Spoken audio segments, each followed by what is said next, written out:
Shalom, selamat pagi untuk kita sekalian. Senang sekali pagi hari ini dapat kembali bersama-sama beribadah dan juga melayani dengan setiap kita di tempat ini. Bapak Ibu Saudara, di bulan Maret ini seperti yang sudah kita tahu bahwa gereja kita menjadikan bulan Maret ini sebagai bulan ibadah. Itu sebabnya tema-tema sepanjang bulan Maret baik di kebaktian umum, kebaktian doa, ataupun di beberapa komisi kita akan banyak membahas tema-tema soal ibadah. Nah, hari ini Bapak Ibu Saudara kita akan mempercakapkan satu tema, yaitu dapat beribadah kepada Tuhan tanpa takut. Dapat beribadah kepada Tuhan tanpa takut. Bapak Ibu Saudara, ngomong-ngomong soal rasa takut, kita tahu bahwa rasa takut itu paling tidak secara umum itu bisa dimengerti dengan dua pengertian. Yang pertama Bapak Ibu Saudara, rasa takut itu punya pengertian ngeri. Ngeri karena ada sesuatu yang mengancam atau membahayakan diri kita. Ada orang-orang yang takut dengan hewan-hewan tertentu, ada orang yang takut dengan gelap, ada yang takut naik pesawat, wah macam-macam lah pokoknya manusia ini takutnya Bapak Ibu Saudara. Setiap kita punya ketakutannya sendiri. Dan kalau itu semakin mengancam keberadaan kita atau nyawa kita, semakin besar rasa takut itu. Tetapi rasa takut Bapak Ibu Saudara punya pengertian yang kedua juga, yaitu rasa hormat, rasa segan kepada pribadi yang jauh lebih tinggi, jauh lebih besar daripada kita. Dan biasanya Bapak Ibu Saudara, rasa takut ini seringkali disematkan kepada pribadi Allah yang besar itu. Makanya banyak orang yang memahami arti kata takut akan Tuhan itu sebagai sikap hormat kepada Tuhan. Kita mengasihi Tuhan, kita tunduk kepada Tuhan. Dan itulah pengertian takut di dalam pengertian yang kedua. Nah, dari dua pengertian ini Bapak Ibu Saudara, kira-kira kalau kita coba cocokkan dengan tema kita hari ini, dapat beribadah kepada Tuhan tanpa rasa takut, maka kira-kira pengertian mana yang lebih cocok? Pengertian yang pertama atau pengertian yang kedua? Kalau saya boleh tebak Bapak Ibu Saudara, mungkin sebagian besar kita setuju bahwa pengertian dari rasa takut yang kita ingin bahas itu adalah pengertian yang pertama. Frasa tanpa takut di sini dalam pengertian tidak membahayakan atau mengancam kita. Ketika kita datang beribadah kepada Tuhan, kita nggak perlu takut karena Tuhan itu tidak akan menjadi ancaman buat kita. Gak mungkinlah kita datang baik-baik ke gereja mau beribadah terus tiba-tiba Tuhan murka, Tuhan hukum kita. Masa iya sih Tuhan itu menjadi ancaman buat kita? Kita mungkin berpikir bahwa lebih tepat kalau tema kita hari ini itu berbicara tentang rasa takut yang seperti itu. Kan gak pas rasanya kalau kita memberikan pengertian yang kedua kepada tema kita, beribadah kepada Tuhan tanpa rasa takut, tanpa rasa hormat. Kan gak mungkin, gak cocok rasanya. Tetapi Bapak Ibu Saudara, hari ini saya ingin mengajak kita untuk berpikir dan merenungkan dengan lebih dalam lagi tentang rasa takut ini. Di dalam perenungan saya, dua pengertian dari rasa takut ini, yaitu rasa ngeri dan rasa hormat, itu seharusnya tetap berjalan secara seimbang di dalam diri kita pada waktu kita berbicara tentang ibadah Bapak Ibu Saudara. Di satu sisi, kita harus tahu bahwa Allah itu akan bisa menjadi pribadi yang dalam tanda kutip membahayakan bagi kita kalau kita beribadah kepada Allah dengan cara yang sembarangan. Oleh karena itu Bapak Ibu Saudara, kita tidak bisa datang beribadah kepada Allah dengan suka-suka kita. Kita nggak bisa mengadakan ibadah menurut selera kita, menurut keinginan kita.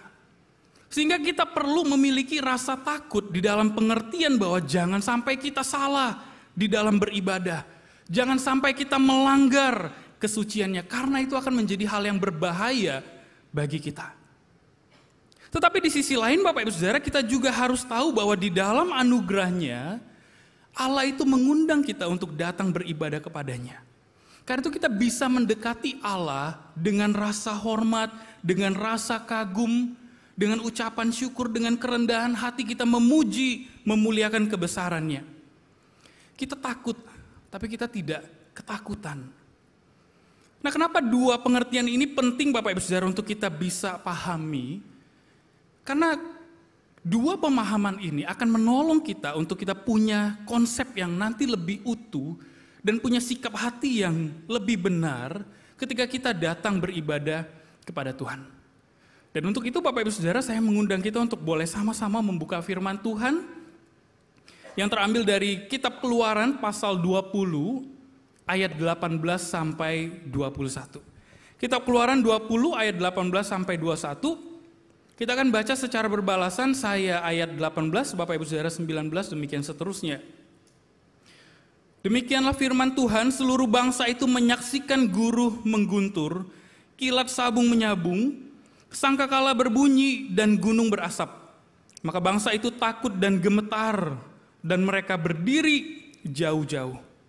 Mereka berkata kepada Musa, engkaulah berbicara dengan kami, maka kami akan mendengarkan.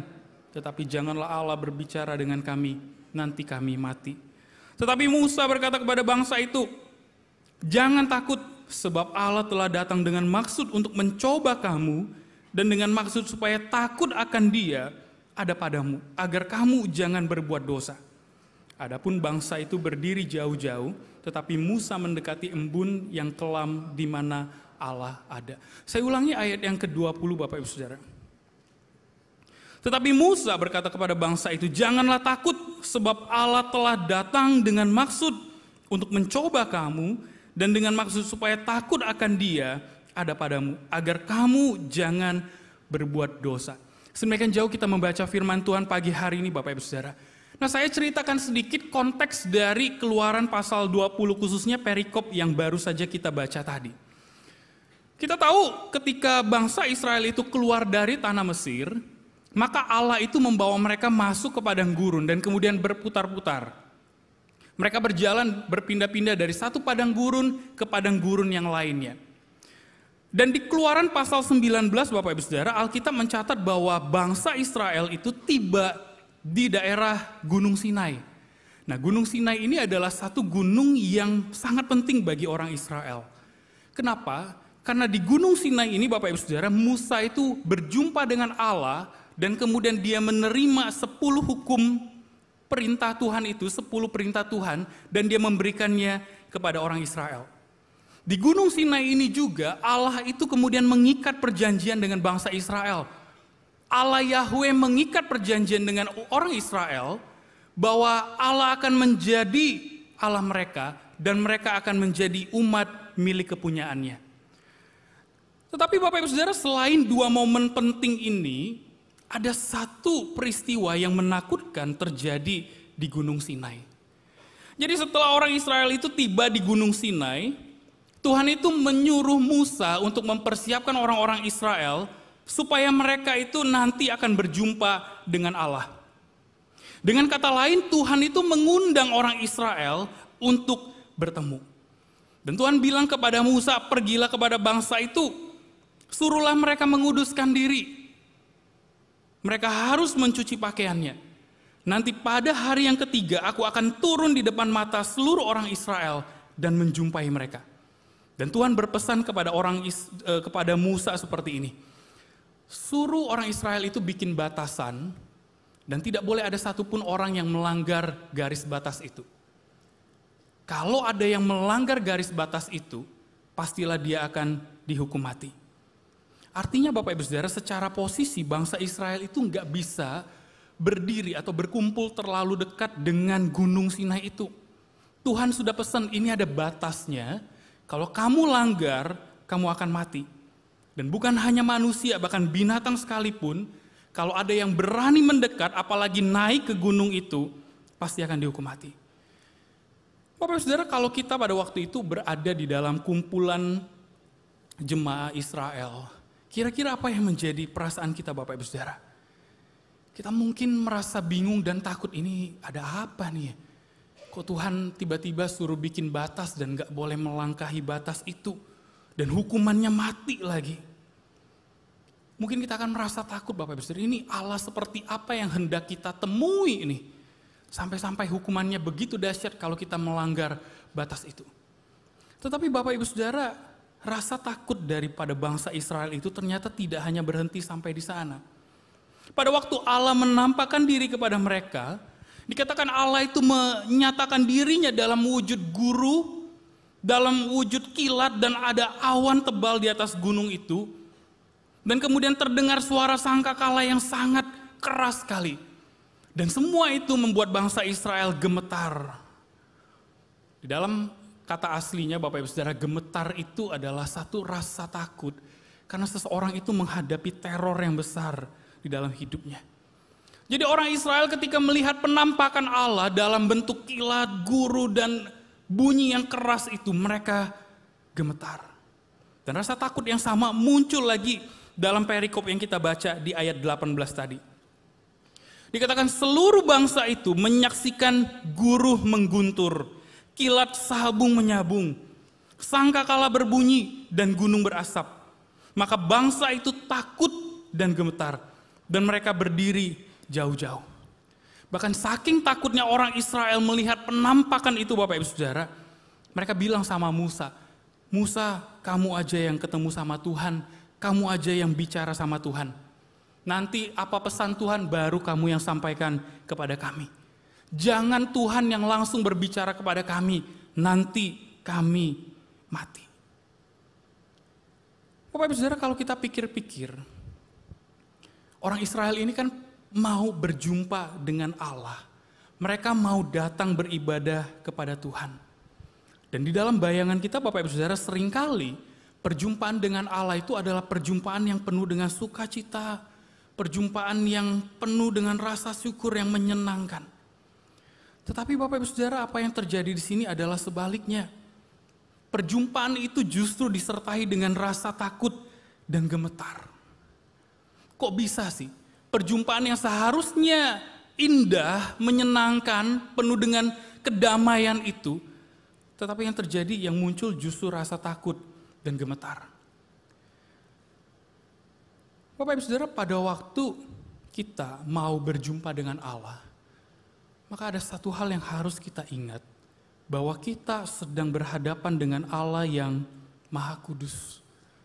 Sementara kita adalah manusia berdosa, sehingga kita tidak dapat tahan berdiri di hadapan Allah yang kudus itu. Kita mungkin ingat kisah penglihatan Nabi Yesaya Bapak Ibu Saudara yang tercatat di dalam Yesaya pasal 6. Pada waktu Nabi Yesaya mendapatkan penglihatan Tuhan itu lagi duduk di tahtanya, dan kemudian jubahnya itu menjulang turun sampai ke bumi.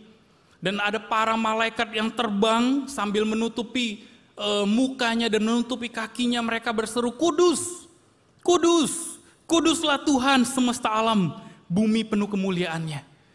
Bapak Ibu Saudara, ketika Nabi Yesaya mendapatkan penglihatan itu, apa yang menjadi reaksi dari Nabi Yesaya?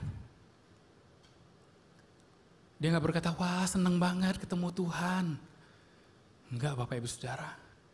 Yang terjadi dia justru berkata, celakalah aku binasa. Sebab aku orang yang najis bibir. Aku tinggal di tengah-tengah bangsa yang najis bibir. Tetapi mataku telah melihat Tuhan semesta alam. Bapak Ibu Saudara, enggak ada manusia yang bisa bertahan di hadapan Allah yang Maha Kudus itu. Yesaya sekalipun dia sadar siapa dirinya. Dia enggak tahan melihat kemuliaan Allah, kekudusan Allah itu. Dan hal yang sama terjadi di dalam sebuah ibadah. Ketika kita datang beribadah kepada Tuhan Bapak Ibu Saudara, kita perlu ingat bahwa kita sedang beribadah kepada Allah yang kekudusannya itu tidak bisa dipermainkan. Sehingga kita tidak bisa sembarangan waktu datang beribadah kepada Allah. Kita nggak bisa sembarang suka-suka kita mau datang beribadah seperti apa kepada Dia. Dan Alkitab Bapak Ibu Saudara memberikan banyak sekali contoh tentang hal ini. Nanti kalau sempat di rumah Bapak Ibu Saudara boleh buka Imamat pasal 10. Di sana dikisahkan ada anak-anak Harun 2 orang, yaitu Nadab dan juga Abihu. Anak-anak Harun ini membakar dupa, wangi-wangian, dan kemudian mempersembahkannya kepada Tuhan. Sesuatu yang baik Bapak Ibu Saudara. Mempersembahkan korban atau dupa wewangian kepada Tuhan itu satu hal yang baik. Tetapi apa yang terjadi kepada 2 orang anak Harun ini? Alkitab mencatat Tuhan menghanguskan mereka dengan api, Bapak Ibu Saudara. Apa sebabnya? Bukankah mempersembahkan dupa kepada Allah itu hal yang menyukakan hati Tuhan? Karena mereka melakukannya dengan sembarangan. Alkitab mengatakan mereka mempersembahkan api asing di hadapan Allah. Dan Tuhan gak suka, Tuhan gak berkenan dengan hal itu. Sesuatu yang kelihatannya baik, tetapi di hadapan Tuhan itu hal yang jahat dan Tuhan kemudian membinasakan mereka pada waktu itu juga. Di dalam perjanjian baru kita lihat bahwa Rasul Paulus pun menegur orang-orang yang ada di Kolose. Karena mereka menjalankan ibadah sesuai dengan keinginan diri mereka sendiri. Mereka itu suka pada penglihatan-penglihatan ilahi. Mereka suka pada hal-hal yang sifatnya mistik. Mereka suka beribadah kepada malaikat-malaikat, panggil malaikat ini, panggil malaikat itu. Mereka menggandrungi hal-hal yang sifatnya mistik seperti itu tuh. Makin merinding tuh, wah mereka merasa inilah ibadah yang benar. Berarti kita udah berjumpa dengan Tuhan tuh. Tetapi Paulus menegur mereka dengan keras, Bapak Ibu Saudara. Paulus berkata, apa yang kalian buat itu hanya untuk memuaskan hidup duniawi kalian saja. Dan Paulus mengkoreksi cara ibadah dari orang-orang di Kolose. Begitu juga dengan jemaat yang ada di Korintus. Paulus juga menegur mereka karena apa? Karena mereka bikin ibadah itu jadi kacau suasananya. Mereka sibuk berbahasa roh, masing-masing semuanya berbahasa roh. Dan Paulus bilang ibadah itu tidak seperti itu. Ibadah itu harus berjalan dengan teratur. Ada aturannya. Komposisi ibadah itu harus jelas. Ada yang menaikkan mazmur, ada yang bernubuat, ada yang berbahasa roh, ada yang menafsirkan bahasa roh. Gak bisa semuanya itu semua jadi satu berbahasa roh. Masing-masing harus mempergunakan talenta karunia-Nya sesuai dengan yang Tuhan sudah anugerahkan. Supaya semuanya itu berjalan dengan sopan, berjalan dengan teratur. Nanti coba baca 1 Korintus pasal 14. Di sana Paulus mengatur dengan panjang lebar hal-hal yang berkenaan dengan ibadah. Pertanyaannya Bapak Ibu Saudara, mengapa Alkitab mengatur dengan sedemikian rupa hal-hal yang berkaitan dengan ibadah itu? Gak boleh gini, gak boleh gitu, harus begini, harus begitu.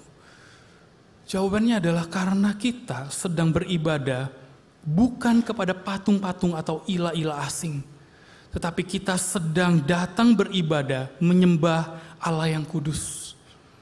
Karena itu Dia yang berhak untuk menentukan aturan mainnya seperti apa. Dia yang berhak menentukan aturan seperti apa yang harus kita taati kalau kita mau datang mendekat kepadanya. Sederhananya Bapak Ibu Saudara, kita harus menyembah Tuhan sebagaimana Tuhan ingin kita menyembahnya. Bapak Ibu Saudara, saya nggak tahu apakah rasa takut seperti ini masih ada di dalam diri kita. Setiap kali kita datang beribadah. Apakah kita menyadari Allah seperti apa yang hendak kita jumpai ketika kita datang ke gereja ini untuk beribadah? Saya kutip perkataan dosen saya, Ibu Pendeta Rahmiati Tanujaya. Sebagian mungkin pernah dengar khotbahnya atau kenal dengan beliau. Baru saja hari Jumat kemarin beliau pulang ke rumah Bapak dan ada satu kalimat yang selalu dia ulang. Teman-teman dari Saat pasti tahu kalimat ini. Kenal Tuhan, kenal diri, tahu diri. Kenal Tuhan, kenal diri, tahu diri. Kalau kita mengenal Tuhan itu sebagai Allah yang Maha Kudus, dan kita mengenal diri kita bahwa kita adalah manusia berdosa, manusia yang tidak layak untuk dikasih, manusia yang seharusnya binasa ketika berjumpa dengan kekudusan Allah itu, maka kita akan menjadi orang-orang yang tahu diri. Kita akan menjadi orang-orang yang mempersiapkan diri kita dengan jauh lebih baik untuk datang beribadah. Kita akan menjaga kekudusan hidup kita. Jangan sampai kita jatuh di dalam dosa, besok aku mau melayani, besok aku mau beribadah. Kita mungkin tidur lebih cepat semalam, kita bangun lebih pagi supaya kita bisa prepare lebih baik, datang ke gereja tepat waktu. Sampai ke gereja kita ambil waktu dulu buat berdoa, buat mengaku dosa. Tuhan, ampuni aku gak layak untuk datang beribadah. Ampuni aku, tapi aku rindu untuk datang menyembah-Mu. Bapak Saudara, kita pasti akan mempersiapkan diri kita dengan lebih baik. Mengikuti seluruh rangkaian ibadah dari awal sampai akhir, kita fokus, kita perhatian. dengan setiap ibadah yang ada. Kita nggak akan sibuk sendiri. Bapak Saudara, kalau kita kenal Tuhan, kita kenal diri, kita akan menjadi orang yang tahu diri. Sebab kita hendak bertemu dengan Allah pencipta alam semesta. Allah yang kepadanya malaikat di sorga itu berkata, Kudus, Kudus. Kuduslah Tuhan semesta alam. Kita nggak bisa bermain-main dengan kekudusannya. Seperti halnya bangsa Israel, Bapak Ibu Saudara. Mereka merasa takut dan gemetar ketika mereka berjumpa dengan Allah dan mereka nggak berani dekat-dekat kepada Allah. Tetapi kita bersyukur Bapak Ibu Saudara karena ceritanya itu nggak berhenti sampai dirasa takut yang mengerikan seperti itu saja. Ceritanya masih terus berlanjut. Bukan berarti ketika mereka merasa takut, mereka merasa gemetar, lalu mereka mundur dan bilang, udahlah kita cari Allah lain aja. Kita cari Tuhan lain yang lebih friendly, yang lebih ramah. Jangan Tuhan yang kayak gini, yang datang dengan kilat, dengan guru, dengan suara yang kencang menakutkan. Jangan. Bapak Saudara, orang Israel tidak pergi meninggalkan Allah. Waktu bangsa Israel merasa takut dan gemetar, Musa kemudian menenangkan hati mereka. Di ayat yang ke-20, Musa berkata seperti ini. Janganlah takut, sebab Allah telah datang dengan maksud untuk mencoba kamu, dan dengan maksud supaya takut akan Dia ada padamu, agar kamu jangan berbuat dosa. Bapak Ibu Saudara, ini adalah sebuah berita anugerah bagi orang-orang Israel yang sedang merasakan ngeri, takut, gemetar itu. Sekalipun Allah itu begitu dahsyat, Allah itu terlihat begitu mengerikan, tetapi Allah itu ternyata mau berdekat dengan umatnya. Dan kalau kita perhatikan ada hal yang menarik di sini Bapak Ibu Saudara. Saya kasih warna merah di situ. Di awal Musa berkata jangan takut. Tapi di kalimat selanjutnya ia mengatakan supaya takut akan Dia ada padamu. Jadi sebenarnya kita ini mesti takut atau jangan takut sebenarnya. Sebuah paradoks yang muncul di sini Bapak Ibu Saudara. Apa maksud dari Musa ketika ia berkata jangan takut kepada orang Israel? Ketika Musa berkata jangan takut Bapak Ibu Saudara, Musa sebenarnya ingin berkata tenanglah. Kekudusan Allah itu tidak akan membuat kamu mati sekarang. Allah tidak sedang ingin menghukum kalian. Tetapi sebaliknya lewat guntur, lewat kilat yang dahsyat itu, Allah ingin memperkenalkan siapa dirinya. Bahwa Dia adalah Allah yang berbeda dari dewa-dewa Mesir. Dia adalah Allah yang berbeda dari ilah-ilah yang ada di dalam dunia ini. Dan tidak ada satupun yang dapat disamakan dengan dirinya di dalam dunia ini. Bapak Ibu Saudara, kenapa Tuhan perlu menyatakan dirinya dengan cara seperti ini, dengan cara yang dahsyat seperti itu? Supaya bangsa Israel itu menghormati Allah sebagaimana Allah ingin dihormati. Dan supaya bangsa ini, kata Musa, jangan tidak bermain-main dengan dosa. Bapak Ibu Saudara, kekudusan Allah itu bisa saja membuat mereka mati pada saat itu. Tetapi Allah masih menyatakan anugerahnya. Dia memanggil orang Israel untuk datang, bukan untuk menghukum mereka, tetapi untuk bersekutu dengan mereka. Allah rindu mereka punya satu kehidupan yang lebih baik daripada cara hidup mereka yang dulu di Mesir. Allah ingin mereka punya sistem kehidupan yang jauh lebih baik daripada ketika mereka berada di Mesir, Bapak Ibu Saudara. Sehingga dengan demikian rasa takut yang awalnya itu karena takut mati, sekarang bergeser. Rasa takutnya itu bukan lagi karena takut mati, tetapi takut karena rasa kagum tuh. Rasa hormat. Ternyata Allah Yahweh itu adalah Allah yang beda. Dan gak ada yang bisa disamakan dengan Allah Yahweh di tengah dunia ini. Dia ternyata Allah yang mengasihi kita. Mana ada dewa-dewa Mesir yang mau mengasihi kita? Gak ada. Dia ternyata Allah yang baik buat kita. Mana ada dewa-dewa Mesir yang baik buat kita? Dia Allah yang mau mengikat perjanjiannya dengan kita. Dan gak ada Allah seperti Allah yang ini waktu kita berada di Mesir. Dan Musa ingin agar ketakutan mereka itu sekarang berubah menjadi kekaguman. Musa ingin agar rasa gemetar mereka itu sekarang berubah menjadi rasa gentar karena mereka melihat kemuliaan Allah dinyatakan. Bapak Ibu Saudara, coba kita berhenti sejenak dan kita merenungkan hal ini. Pada waktu hari ini kita datang beribadah kepada Tuhan dan kita sadar bahwa kita adalah orang berdosa. Karena itu kita perlu merasa takut di hadapan Allah yang Maha Kudus itu. Tetapi satu hal yang mengherankan adalah, kok kita itu nggak langsung mati ya ketika kita berjumpa dengan Allah yang Maha Kudus itu. Bukankah di dalam kisah-kisah di Alkitab kita menemukan orang-orang yang berjumpa dengan Allah yang Maha Kudus itu, mereka takut, mereka ngeri, bahkan kalau mereka melanggar kesucian Tuhan itu, mereka langsung mati. Tapi kok kita sekarang nggak mengalami hal itu lagi? Apakah itu berarti kekudusan Allah itu sudah berkurang? Apakah itu berarti standar Allah itu sudah turun sekarang, Tuhan sudah lebih bisa diajak berkompromi? Jelas tidak, Bapak Ibu Saudara. Hari ini kita bisa datang beribadah kepada Allah tanpa rasa takut. Itu bukan karena Allah itu mengurangi standar kekudusannya, tetapi karena Allah melingkupi kita dengan anugerahnya. Yesus itu sudah mati untuk menanggung hukum dosa kita. Karena itu pada waktu kita jatuh di dalam dosa, Allah itu enggak tiba-tiba langsung hukum mati kita lewat. Enggak, Bapak Ibu Saudara. Di dalam Ibrani 10 ayat 19-12 dikatakan demikian.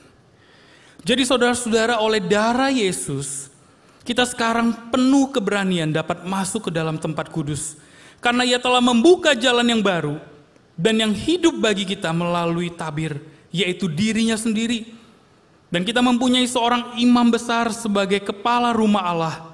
Karena itu marilah kita menghadap Allah dengan hati yang tulus ikhlas dan keyakinan iman yang teguh. Oleh karena hati kita telah dibersihkan dari hati nurani yang jahat dan tubuh kita telah dibasuh dengan air yang murni. Bapak Ibu Saudara, semua murka Allah itu telah ditimpakan kepada Yesus pada waktu Dia disalib. Sehingga setiap kita hari ini, orang yang percaya kepada Yesus, kita tidak perlu lagi merasa takut dengan murka Allah itu. Kita tidak perlu lagi merasa takut, jangan-jangan tiba-tiba Tuhan langsung hukum mati aku sekarang juga karena dosa-dosaku. Sebaliknya Bapak Ibu Saudara, rasa takut itu sekarang berubah menjadi rasa kagum, rasa hormat yang penuh kasih. Kalau dulu Allah menyatakan dirinya kepada bangsa Israel lewat guru, lewat kilat, lewat suara yang kencang yang menakutkan, dengan tujuan supaya mereka nanti punya rasa hormat kepada Allah. Maka sekarang Bapak Ibu Saudara, Allah itu menyatakan dirinya kepada kita, enggak lewat kilat yang menyambar-nyambar itu lagi. Tapi Dia menyatakan dirinya melalui anaknya yang tunggal, yaitu Yesus Kristus. Tujuannya sama, supaya kita hidup di dalam rasa hormat dan kagum kepada Allah. Di dalam Kristus Allah ingin agar relasi kita dengan Dia dibangun atas dasar kasih, bukan lagi ketakutan. Tuhan ingin kita datang kepadanya, beribadah kepadanya, karena kita mengasihi Dia. Bukan karena kita takut kalau kita nggak ibadah nanti Tuhan hukum, Tuhan nggak berkati dan lain sebagainya, Bapak Ibu Saudara. Itu sebabnya di dalam ibadah yang kita jalani, kita itu perlu terus-menerus merayakan karya keselamatan yang Kristus sudah lakukan bagi kita. Karena kalau tanpa salib Kristus, kita nggak mungkin bisa datang beribadah kepada Bapa. Tuhan Yesuslah yang sudah membuka jalan itu bagi kita, sehingga kita yang tadinya adalah musuh-musuh Allah, Bapak Ibu Saudara, sekarang kita menjadi anak-anak Allah. Sehingga kita bisa datang menghampiri Allah Bapa itu sama seperti seorang anak yang menghampiri bapaknya sendiri. Dia nggak takut karena dia tahu bapaknya sayang kepada dia. Dia nggak takut karena dia tahu kalaupun bapaknya menghukum dia, itu semua demi kebaikannya.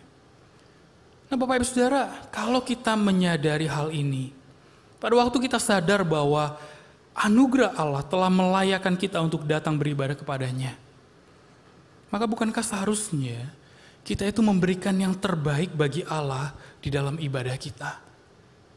Ketika kita bernyanyi memuji Tuhan dengan suara kita, baiklah kita memberikan suara, bernyanyi dengan sungguh-sungguh di hadapan Tuhan. Pada waktu kita mendengarkan firman Tuhan, Bapak Ibu Saudara, baiklah kita memberikan perhatian kita sungguh-sungguh untuk firman Tuhan itu. Pada waktu kita kasih persembahan Bapak Ibu Saudara, kita belajar kasih yang terbaik juga buat Tuhan. Karena kita mau menghargai Allah dengan semua yang terbaik dari hidup kita. Waktu kita, fokus pikiran kita, semuanya mau kita berikan yang terbaik bagi Allah. Bapak Ibu Saudara, kalau ikut ibadah sekolah minggu, di sini ada lause-lause sekolah minggu selain lause Vena mungkin. Kalau kita mau ajak anak-anak nyanyi, biasanya para lause itu akan bilang, ayo semuanya buka suara kita nyanyi puji Tuhan. Mereka akan diajar tuh, untuk buka suara mereka nyanyi puji Tuhan. Waktu mau kumpul persembahan, lause-lausenya akan bilang, ayo sekarang kita mau persembahan, siapkan yang terbaik buat Tuhan, uangnya jangan dikucel-kucel, rapi-rapi uangnya masukin ke dalam kantong persembahan. Kita mengajar mereka sejak kecil, sejak dini untuk tahu hormat kepada Tuhan, datang beribadah dengan hormat kepada Tuhan.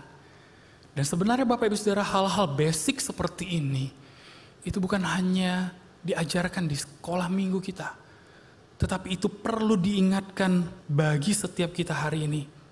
Setiap hari kita perlu mengingatkan diri kita, bahwa aku mau memberikan yang terbaik bagi Tuhan.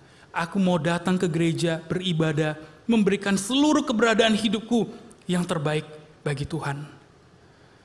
Kata Bapak Ibu Saudara, mari kita belajar untuk punya rasa takut yang seperti ini setiap kali kita datang beribadah. Takut karena kita tidak ingin mengecewakan Tuhan yang sudah mengasihi kita. Takut seperti seorang anak yang mengasihi ayahnya dan selalu ingin bikin papanya itu seneng dan bangga dengan hasil karyanya. Dia mau bikin lukisan yang terbaik, dia mau bikin prakarya yang terbaik, supaya nanti ketika dia bertemu dengan papanya, dia bisa memberikan hasil karyanya itu buat papanya. Dan papanya senang melihat apa yang dikerjakan oleh anaknya itu. Bapak Ibu Saudara, sebagai penutup, saya ingin mengutip perkataan seorang teolog yang bernama R.C. Sproul. R.C. Sproul berkata seperti ini, jika kita sungguh-sungguh memiliki rasa hormat yang sehat kepada Tuhan, kita seharusnya masih memiliki sedikit pengetahuan bahwa Tuhan bisa menakutkan.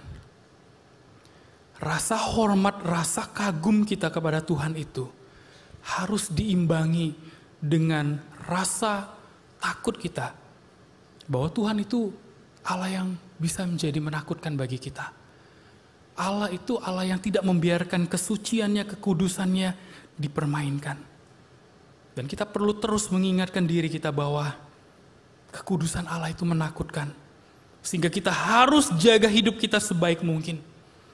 Tetapi di waktu yang bersamaan Bapak Ibu Saudara, kita juga perlu terus mengingatkan diri kita bahwa anugerah Allah itu membuat kita berani untuk datang menghampiri tatanya yang kudus dengan penuh rasa takut dan hormat, rasa kagum, rasa syukur di hadapan Allah.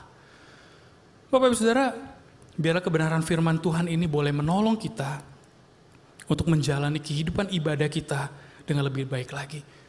Bukan saja bicara soal ibadah hari Minggu ketika kita datang ke gereja, ke tempat ini kita beribadah 1 jam, 2 jam Bapak Ibu Saudara. Tetapi kalau kita mau melihat ibadah itu secara lebih luas lagi, bahwa ibadah itu adalah hidup yang dipersembahkan di hadapan Allah setiap hari, bukan cuma hari Minggu aja, tetapi di dalam setiap rutinitas kita yang kita kerjakan, itu pun adalah bentuk ibadah kita di hadapan Tuhan. Maka rasa takut dan hormat seperti ini perlu terus kita jaga di dalam hati kita, supaya kita tidak sembarangan menjalani kehidupan ini, supaya kita bisa hidup untuk menyenangkan hati Tuhan. Kiranya Allah Tritunggal, Bapa, Putra, dan Roh Kudus akan memberkati kita dengan kebenaran firman-Nya. Amin.